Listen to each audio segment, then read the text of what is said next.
Good morning. Welcome to the Bloor County Board of Commissioners meeting of April 7th, 2026. Let's start off with the pledge. If you're able, please stand. Pledge allegiance to the flag of the United States of America and to the republic for which it stands, one nation, under God, indivisible, with liberty and justice for all. Thank you. Agenda review, Bob? Madam Chair, there are no changes to the agenda today. All right. Approve the agenda. I have a motion and a second. Any discussion? All in favor? Aye. Opposed? Motion carries. And we'll move on to the PC 08-28, Jones Ford Campground. Good morning, gentlemen. Morning. Morning. So we're back to this one. Okay. Yeah. Scott Salisbury, Land Use Planner, Property Environmental Resources. For the record, the item that we have is that PC 0826. That's a Jones Ford Campground LLC, and Forey Septic Systems LLC is the property owner. And again, the application is just for the interim use permit to operate a 45-site campground at the site of a former aggregate mine located in Section 27, South Bend Township. Back in March at the Planning Commission meeting, staff presented the report, and the applicant was present and spoke about the traffic impact study and the entrance to the property. There was no public input provided during the public hearing. And the Planning Commission had no objections and commented about the project being a good use of the property and reuse of the aggregate mine. And following discussion, the Planning Commission voted unanimously to forward a recommendation for approval to the County Board based on the findings and conditions prepared by staff, with an added condition related to updating the traffic impact study. And then at the March 17th County Board meeting, the County Board discussed the applicant's voluntary traffic impact study and tabled the request to allow more discussion and information be provided regarding the traffic impact study. And since then, Bolton and Mink reviewed the basis for the traffic volumes that were used in their study, and the review concluded that the trip generation assumptions that were used in their study were from the Institute of Transportation Engineers trip generation manual, and that the assumptions in the manual are transient in nature rather than seasonal or long-term sites. For long-term sites, the review also included documentation that it was assumed that 100% of the trips generated by the proposed development are assumed to be heavy vehicles to provide a conservative analysis. And after reviewing the additional information provided by Bolton and Mink, Ryan Tilgis, County Engineer, stated in an email dated March 30th that in light of the information provided, he suggests removing the previous condition placed on the Forey traffic development study. So the board action today would be passage of a resolution based on the recommendation of the Planning Commission and with the removal of the condition regarding updating the traffic impact study, and that is removed in the draft resolution. So moved. Second. Motion and a second. Any discussion? Nope, I just would like to Thank thank you. the staff and Pete and Ryan for all working together and dealing with this for it. We appreciate it. All in favor? Aye. Opposed? Motion carries. Thank you. Congratulations, you guys. I went out and looked. It's a nice spot. Thank you. Woohoo! And now come on up, Kelly. Morning, Kelly. Good morning. Morning, Kelly. Come sit up here by us. Either or, whatever. We like Whatever you. you're We like you. comfortable with. I don't mind this. I don't mind this. You can come. So state your name and Kelly McBride, I'm the Director of Library Services. thank you. And you're here today for? I'm here today to seek the appointment of Sarah Frederick to the Library Board. Ms. Frederick is the Senior Director of University Marketing and Communications at MSU. She's a freelance writer and has published magazines and newspaper articles as well as children's books that we may have in the library. I haven't double-checked that. She grew up in libraries. She's a huge advocate for libraries, and her kids and her have spent a lot of time in the Blue Earth County Library. She's excited to be an advocate for the library, and we're excited to have her. So I respectfully request you appoint her to the Library Board. And she did attend the last one? She did. Yep. Seemed to be a good fit for the board. Good. I would move to approve. Second it. I have a motion and a second. Any more discussion? All in favor? Aye. Opposed? Motion carries. Thank you. Kelly. All right, Public Works. I am out of sync here. We've been on vacation. Morning. Good morning, Ryan. I promise to be as quick as the first two. I'd lie to you, but I don't think it's going to go well.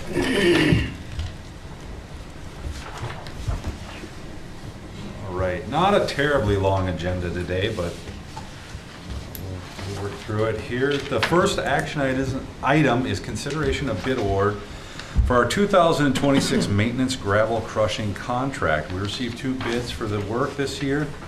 Martin Marietta, who is the company that purchased Minnesota Paving Materials, which is the artist formerly known as Southern Minnesota Construction, provided the low bid with a price that's much closer to the bid that we actually expected to get last year. If you remember, we only got 1 bid, and I think it was revised at the last minute to take advantage of that. Yep.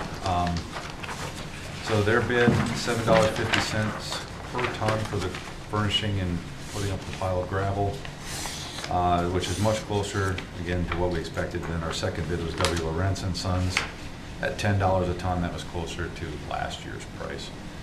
So with that being said, very nice to see it underrun like that and go back in line with what we had more expect. I would recommend award of the contract to Martin Marietta. So moved. I have a motion Second. and a second. Any discussion? All in favor? Aye. Opposed? Motion carries. All right, thank you. Action item number 2 is consideration of the Minnesota Department of Transportation Agreement number 1062815 for State Project 07596-03. This is for carbon reduction program for the purchase of 2 more electric vehicle pickups. This grant provides 80% of the purchase price, up to $120,000 in federal funding for the purchase of 2 EV pickups. Move to approve. Second. A motion and a second. Any discussion? So what are we using the pickups for? So right now, the 1 pickup we have, the Lightning, is being used by the engineering department primarily. In the summer, it gets pulled out and used by maintenance when they're doing flagging operations because it reduces a vehicle idling all day long. You know, they don't burn a lot of battery actually creeping along like that, running the air conditioning and being used for kind of preceding the road work that's happening. The other 2 that we're gonna buy, we're anticipating 1 will go to our shop foreman, who is out and about but is in the shop quite a bit more and his ability to charge easier. And then the second one we actually think will go to engineering for our bituminous paving inspector, because a lot of times he's kind of doing the same thing. Once he gets out to the project, he's moving with the paving operation that's kind of creeping along, so the vehicle's there and he's using it. So he's not putting as many miles on it every day, so we think that's a better application for it versus the guys that are running all over the county all day long and would have to stop and charge them during the day. Good. I would imagine also with the cost of fuel rising and stuff, this is going to be much better for the county to not be spending that kind of money on fuel.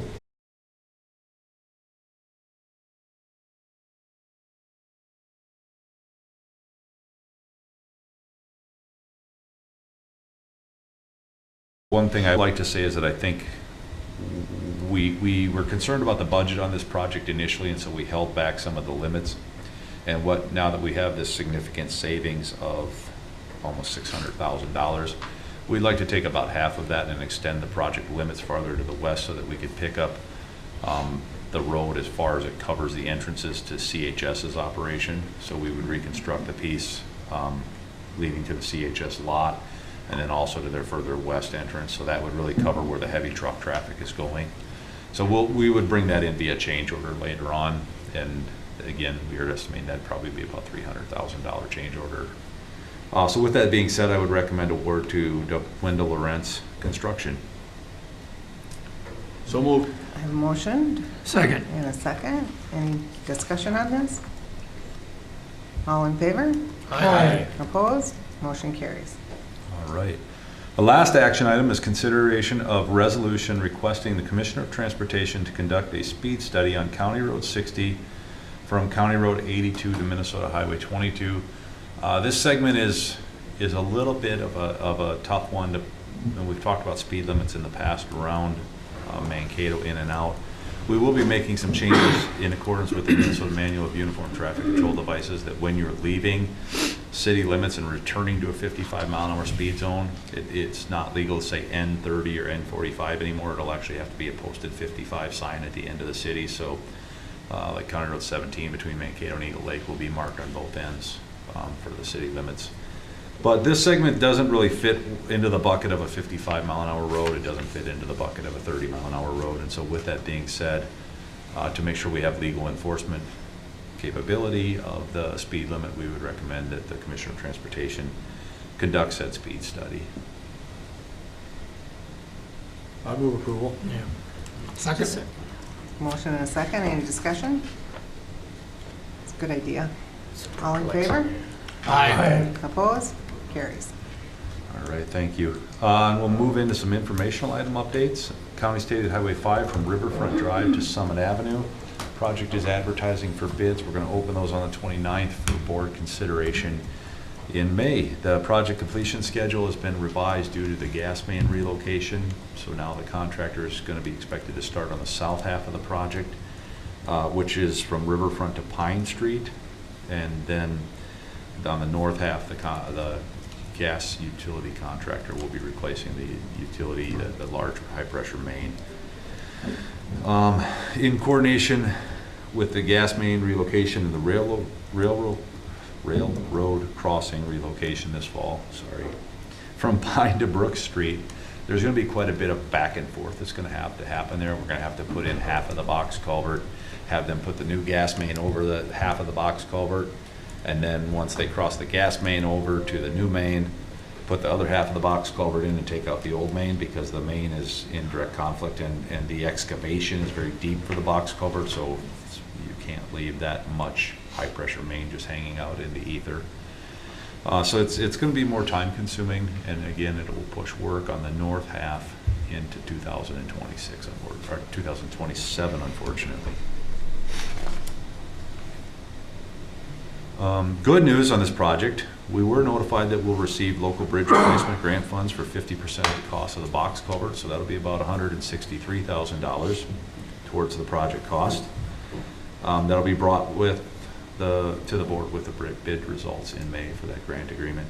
Even better news is that we were also excited to announce that we were notified the project will receive a local road improvement program grant in the amount of $1.5 million. Nice. So That's very good.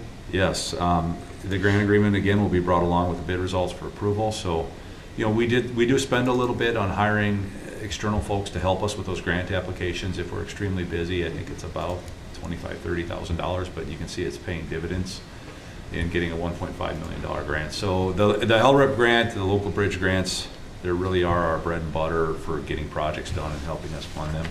So as you have a chance to converse with our state legislators, please make sure to thank them for those programs and emphasize how helpful they are for us, because even when we get those grant funds in urban project in Mankato, it helps rural Blue Earth County, because right now, I just had a conversation with our staff of let's get about another $1 million worth of paving projects online. Now that we've got this, we can get more done out in the rural parts, and it just helps us push some of our other resources farther out into the county. The Cassav 5 roundabout interchange at US Highway 14.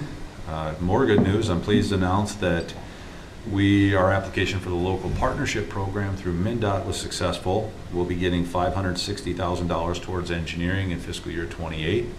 And in addition to that, we'll be getting $1.4 million for construction in fiscal year 2030. And then again, that covers MnDOT's share of the project, but at least now their share is paid for. I'm also pleased to inform you, I think we maybe have touched on this, that our STP project funding application was approved for that project as well, and we'll be receiving an additional $2,137,500 for that project.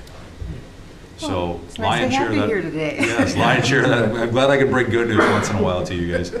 Lion's share of that project now is been covered. It will federalize that project, which is not typically ideal for us, but because that's a full trunk highway review process, we effectively have to go through all of that anyway, and it's going to be cumbersome. We're going to hire a consultant with experience in that to really deal with all the process that MnDOT has for those types of projects.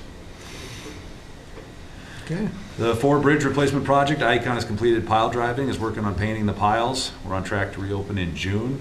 CSOT 26 bridge replacement, R&E should have all the tree clearing completed this week, and then the box culvert work will begin in mid-April. CSOT 10 from the West County line to CSOT 20, R&E is putting the detour back on today and will resume work on the west segment that was not completed last year, getting that project completed. So, and Commissioner Papp's neck of the woods there. And County Stated Highway 40 slope repair, R&E is looking to resume work once the conditions dry out in the coming weeks. And then on our 69 project that we just approved, a pre-construction meeting has been scheduled, and they certainly appear eager to begin work. Maintenance crews have been busy cutting wood at Daly and Bray Park, blading gravel roads when conditions are moist enough to do so, fixing potholes, cold patching, and filling in intersection radii, sweeping intersections from sand that was put down over the winter, hauling in red rock for seal coating this summer. They will be doing some major roads this summer, including CSOT 3, CSOT 6, CSOT 16, 27, and 86. And then there will also be some maintenance projects started, including sweeping and washing the bridge decks off, and then crack filling on our seal coat roads. Okay. And the last item I have is the Rapidan Dam memorandum. It's been a little bit quieter month, so the memo is only about 4 pages instead of 8, so that's not a bad thing, but we are still working behind the scenes, kind of hit on the highlights. On the 25th of February, I spoke with Chris Novak from MnDOT State Aid regarding construction engineering for the project.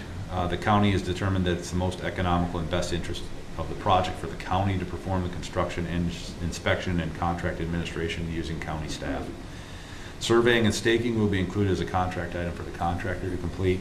We'll utilize a local testing firm to perform material testing. We had to complete a public interest finding and submit that, justifying why that's the best approach. On March 3rd, we spoke with MnDOT State Aid. They informed us that construction, engineering, and project development for the bridge removal is reimbursable, so we've added that to a funding request to ask to get reimbursed for our costs associated with doing that work. Several meetings with TKDA regarding design. On the 31st of March, the project interest finding for the county to perform construction engineering was approved by MnDOT, so that's a go. March 31st, participated in a meeting with MnDOT and TKDA discussing the updated 90% cost estimate and anticipated schedule ahead of meeting with the Federal Highway Administration on April 2nd. March 31st, we met with TKDA, updated the cost estimate parameters, and talked about the necessity of having some design support through the construction project, so reference to design matters and maybe having them have to perform some design-related calculations. They anticipate underrunning the current design contract and believe that they can possibly perform the necessary design-related support throughout construction via a contract amendment that wouldn't increase the overall contract price. This will be contingent on the scope of work and how the remaining 10% design work goes. We are going to work on a time extension request letter for project authorization that will also ask for funding be increased to the full amount. And then not in the packet that happened after on April 2nd on that call with the Federal Highway Administration, we reviewed the project increase in costs and the need for additional time. We're going to be submitting a request in the coming weeks for that. We were verbally assured that Federal Highway was going to approve the funding request and the time extension at the Minnesota regional level and not have to have it go to DC. So we're under the impression and belief that the funding will be covered by Federal Highway and MnDOT, including the increases. Dam updates on March 3rd, participated in a meeting with administration discussing potential phasing options, including public engagement and some next steps. On the 11th of March, we met with BAR, discussed the lower cost alternatives, and really no work has been happening on the FEMA front. We still have had no communication with FEMA due to the shutdown. Downstream sediment sampling indicates most of the materials may be able to be used for reconstruction of the slope. They're relatively clean materials that should be usable, so that's good news. That might reduce some of the volume we need to provide. And again, I think we talked about the different slope options that are available and the potential cost savings, so we reviewed that. And they also stated that hydraulic modeling indicates that lower river levels may allow us to reduce the fill volumes again on the project, and they're progressing towards 60%. On March 11th, we submitted the EAW to the Property Environmental Resources Department. On the 19th of March, we met with the FERC and Bar Engineering to discuss license surrender. On March 26th, I spoke with John Considine from PER regarding their upcoming comments on the submitted EAW that are still to be seen yet. They're going to deem the EAW incomplete and require additional revisions based on their comments. So we'll have Bar make another round of revisions to it and then resubmit it to PER. On March 26th, we met with Bar again, informed them of the conversation with PER. They've been working on designs to optimize fill volume reductions. They've updated the river information and sent that to hydro information, sent that to TKBA. And then we also discussed next steps for future engagements to determine potential park amenities. And then on March 30th, we met to discuss another large data request. I do anticipate engaging the adjacent landowner to the west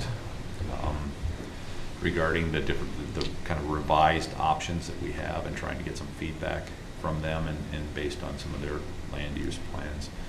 And then we also intend to begin negotiating with the landowners that own the property in between for acquisition of that property to be incorporated into our future project. So we'll be reaching out to them here this week, I believe. Any questions from the board? Any questions? Busy. Absolutely. Thank you for that update. All right. Thank you. Have a good day. Thank you, Ryan. You too. Yeah, thank you. All right. County Attorney, Mr. McDermott. Madam Chair, I know that you and the commissioners have a longer than normal day today, so I have nothing to add to my report, but if anybody has any questions, I'll be more than happy to answer them.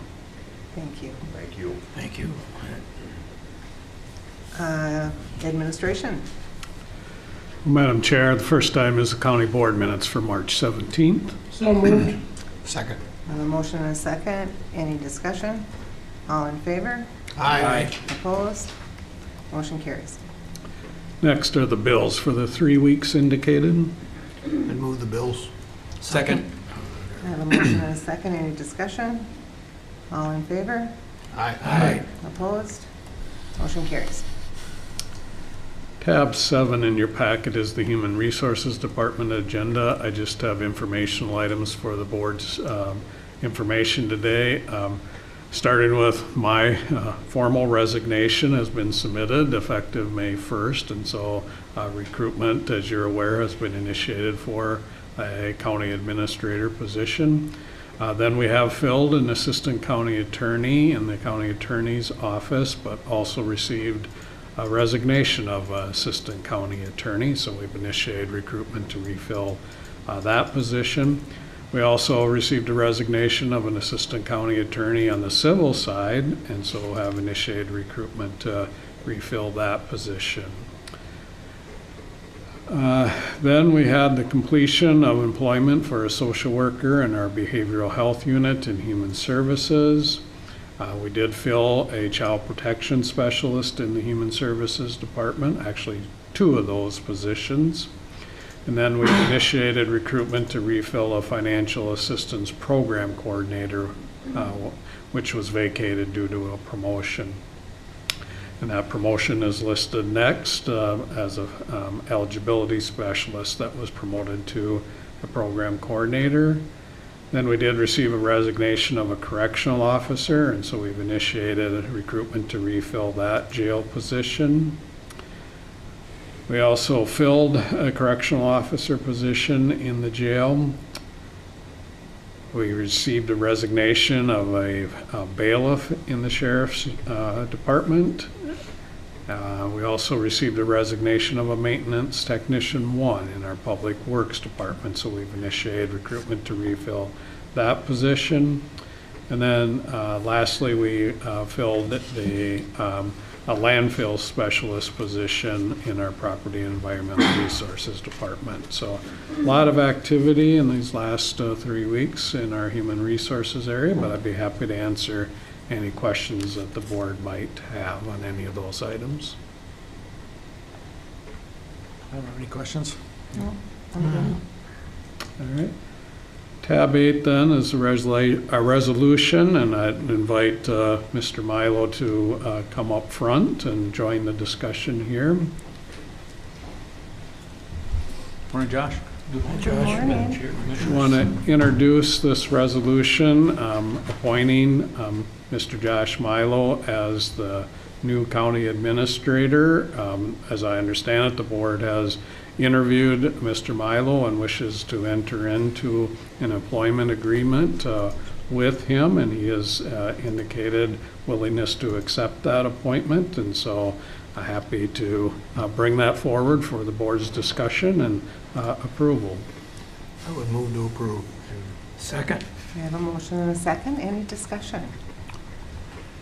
A lot easier process than the last time, but that's okay. I certainly support Josh and his venture here at the county. I am a firm believer that if you've been with the company or an organization for a while and trying to work your way up through the ranks to move into the next position. So I am super excited to see Josh take over as this position, but I will also miss Bob and his leadership with all the stuff he does for Blue Earth County, because him and I have many interesting conversations about planning and zoning, ditches, budgets, reserves. I will challenge Josh the same way I have Bob, I think. But sure have enjoyed working with Bob, and very excited about the new leadership that Josh will bring. Thanks. Anyone else? I'm excited to see what's going to happen. We've been blessed to have an amazing administrator over the last 15, 16 years is going on. And I think we were also blessed to have Josh sitting in, getting the training for the last 7 or 8 years from Bob. And of course, I worked with Josh before that time when he was the director for corrections. I'm excited to see what's going to happen. So thank you for jumping in. Yeah, I just want to say thanks to Bob for all he's done.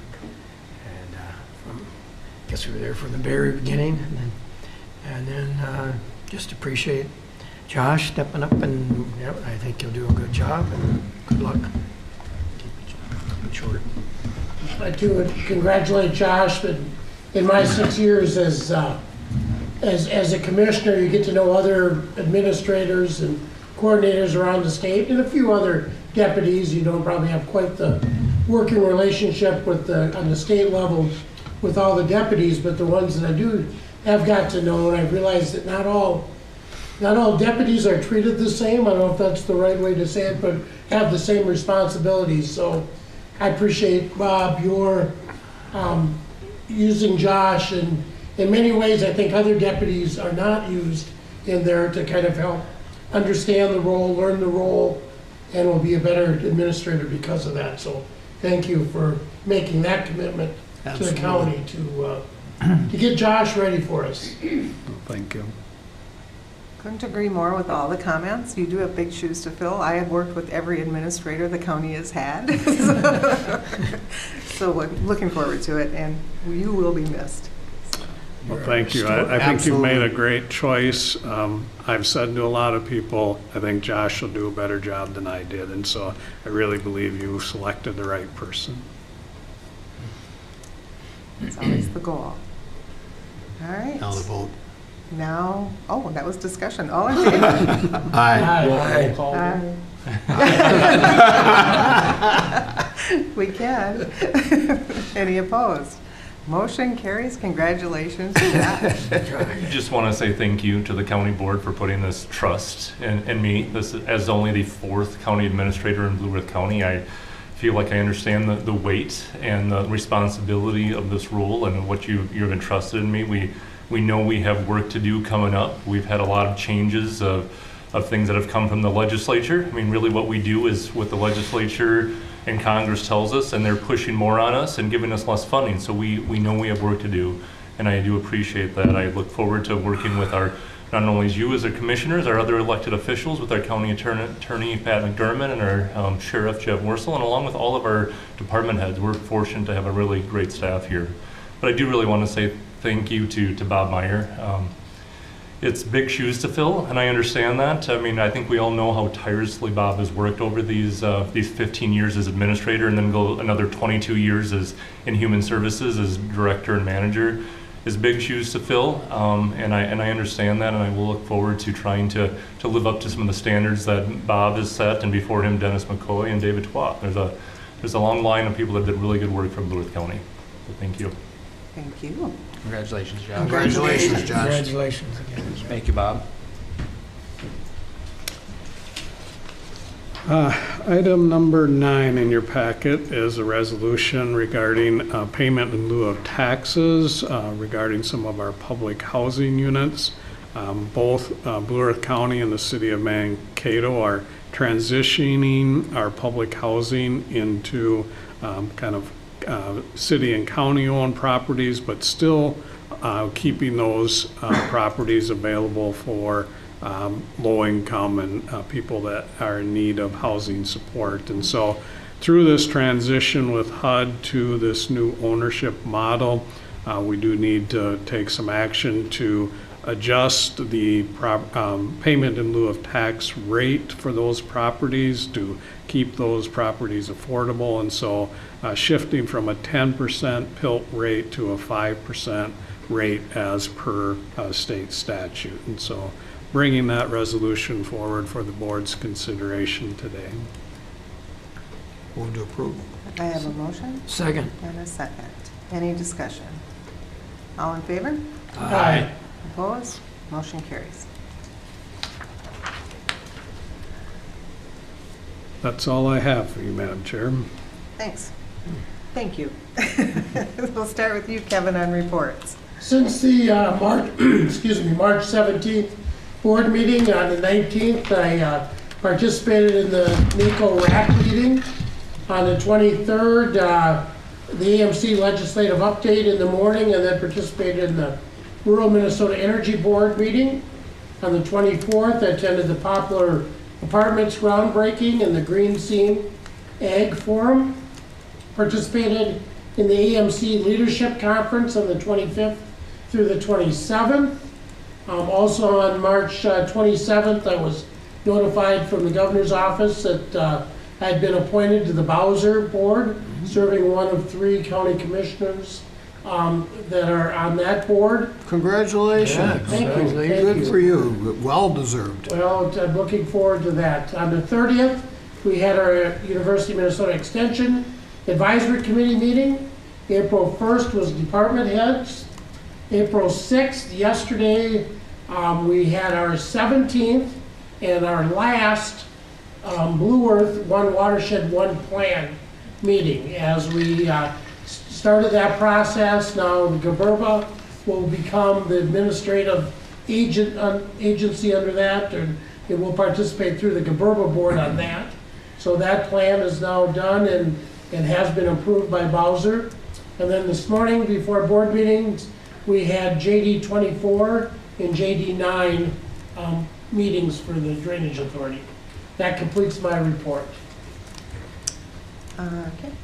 All right, after the last board meeting, we had a planning and zoning administration meeting and talked about some of the ditch projects and other issues we have out in the rural area with the county. Had my County Ditch 94 public hearing, or not public hearing, but a public informational meeting for the landowners, and they are starting to be more and more attended as the talk about these ditch projects getting more expensive. We had a good turnout. It's a very small ditch, but it's a very expensive project, so we had good discussion with the landowners there. Had our EMS meeting that following Thursday. Mark just gave us an update on what's going on. Not a whole lot has changed there. Had Blue Earth County Township Officers Meeting, which we talked about ditch and drainage there. They had some questions about some of these privatization of ditches, so Ryan Henniger came in and gave a little presentation on what is going on with that. We got some feedback, some comments. Most of them were actually more about personal ditches and personal interest in some of the ditches, but all in all, I think it went pretty well. I also reported that Bob would be retiring and Josh was taking over. And they had a big group there that night too. And then Kevin mentioned extension. Had a good meeting there. I also attended department head, planning and zoning. We had one item last week. We'll see that at our next meeting. Non-eventful, nobody testified. Had my legislative meeting call in on last Thursday. Nothing really new to report there. Still working through the process, but as everybody knows, there's nothing going on because they're all up for re-election and we're having a hard time getting any legislation passed with anything we're bringing forward anyways. And then the 2 ditches that we talked about this morning that Kevin mentioned. That is my report, Madam Chair. Thank you. Thanks. All right. So, on the 19th of March, I had also attended or watched the Zoom NACO Rural Action Caucus meeting.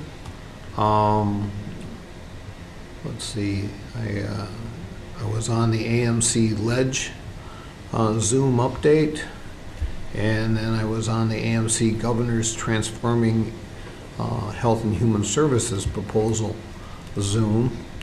The 25th through the 27th, I was also at the AMC Leadership Summit. Last week I was pretty much under the weather and didn't do a lot of things. I did was able to zoom into the NACO Transportation Policy Committee on the 2nd, and let me see here. Yesterday, I had a MRCI committee finance meeting, and then that was followed by an MRCI board meeting, and that would be the end of my report. Thank you. Okay, Mark. After the 17th at the board meeting, we did actually have a little interview with our new man in charge there.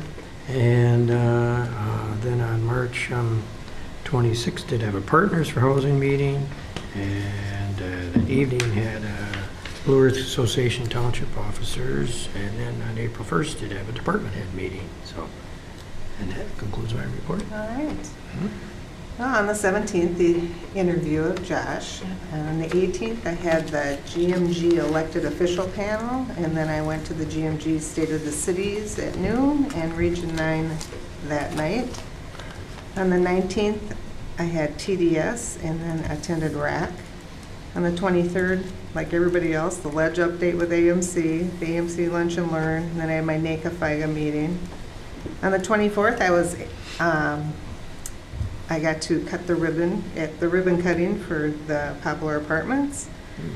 25th to the 27th, the Leadership AMC, and April 1st, department heads, and that's my report. So we need a motion to Adjourn. adjourn? Adjourn. Okay. Mark made the motion. I need a second. Second. Second. Any discussion? All in favor? Aye. We're adjourned.